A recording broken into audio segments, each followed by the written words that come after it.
Bu darsimizda PDF fayllarni tahrirlashni o'rganamiz. Bu qanday qilib tahrirlanadi? Bizga Adobe Acrobat degan dastur kerak bo'ladi. Biz buni unutib olganmiz, vaqtimizni ketkazmaslik uchun. Endi ushbu dasturga kiramiz.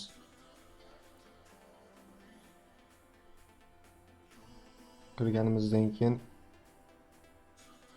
открыть fayl bor, открыть fayl qilamiz. Рабочий stol ochib olamiz faylimizni. Endi qaranglar, qayerda biz o'zgartirmoqchi bo'lsak, misol o'zgartirmoqchi bo'lsak, buni ochganimizdan keyin Acrobat PDF ga kiramiz. Ozgina kutamiz, buni o'zi ochib oladi. Mana ochildi. Endi qaranglar, biz qaysi tomonlarda o'zgartirmoqchi bo'lsak, o'sha yerda o'zgartiramiz.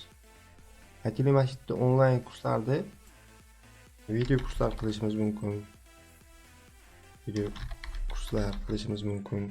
Biz hozir bu boshqa shriftda bo'lgani uchun bu boshqacha bo'lib qoldi. Xuddi shunaqa qilsak ham bo'ladi buni bemalol.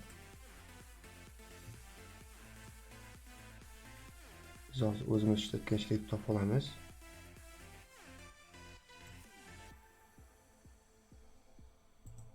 Mana o'zimiz ishlatgan shrift mana bir xil bo'ldi. Endi buni saqlanib qilishimiz kerak. Fayl qilib saqlanib klik qilamiz. Faylda joyini tanlab olamiz. Bunga 2 qo'yib qo'yamiz.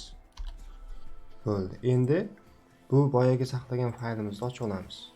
Mana video kurslar muallifi o'zgardi. Sizlar xohlaganlaringiz deb biz hozir PDF faylni o'zgartirdik.